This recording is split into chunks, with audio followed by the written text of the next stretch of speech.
어제 오후 8시 43분쯤 경호 차량들이 서울 종로구 국군 서울지구병원을 빠져나온 윤석열 대통령이 탄 호송 차량을 뒤쫓습니다. 윤 대통령은 3시간여 머무르며 진료를 받은 걸로 전해졌습니다.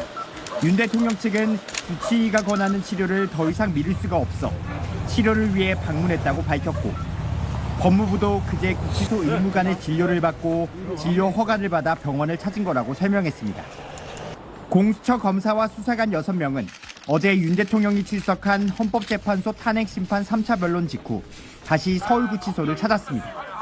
강제구인뿐 아니라 구치소 내 방문 조사를 시도한다는 계획이었습니다. 수사팀은 구치소 측에 조사실 준비 협조를 요청하는 공문까지 보냈지만 윤 대통령이 심야 조사 시간인 밤 9시를 넘겨 구치소에 도착하면서 2차 시도 역시 불발됐습니다. 공수처는 조사를 위해 서울구치소를 찾았지만 피의자가 병원 진료 뒤 밤 9시 이후 기소해 조사는 이루어지지 않았다고 밝혔습니다. 법조계 안팎에선 이런 시도가 실효성이 없다는 분석이 나옵니다.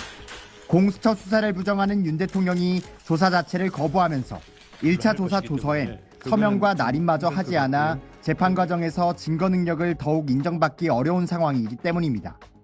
실익 없는 보여주기식 시도를 계속하기보다는 1차 구속기한을 채우기 전에 검찰로 윤 대통령 사건을 넘기는 게 낫다는 관측도 있습니다. 공수처 내부에서도 설 연휴 전에 사건을 넘기는 게 낫다는 의견이 적지 않은 걸로 전해집니다. SBS 한성입니다. 공수처 검사와 수사관 6명은 어제 오후 3시쯤 서울구치소를 찾았지만 윤 대통령 측 변호인단이 거부하며 6시간 대치한 끝에 밤 9시쯤 빈손으로 철수했습니다.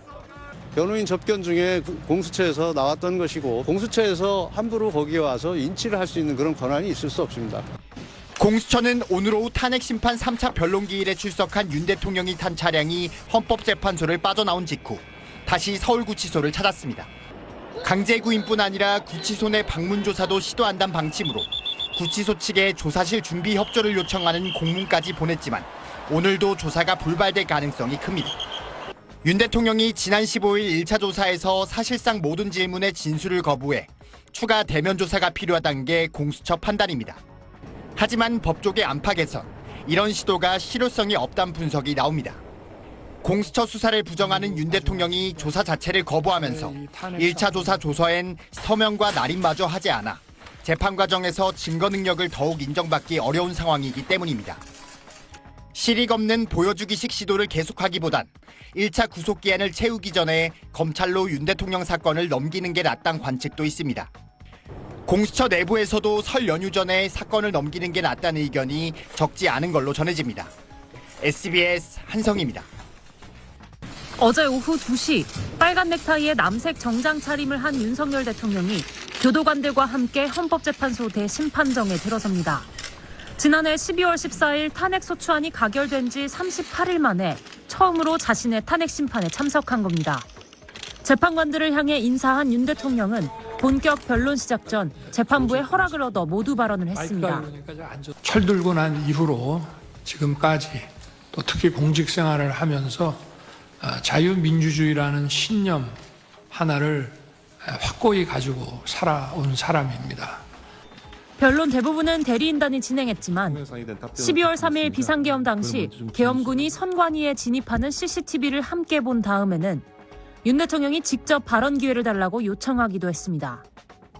청구인 측에서 보여준 그 영상에 대해서 제가 그냥 짧게 한 말씀만 이해를 돕는 차원에서 재판부도 비상입법기구 관련 쪽지와 국회의원을 끌어내라고 지시했다는 의혹에 대해선 윤 대통령에게 직접 질문을 던지기도 했습니다.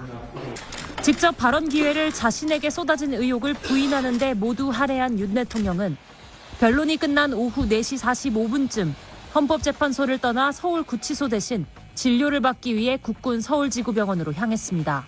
SBS 여영규입니다.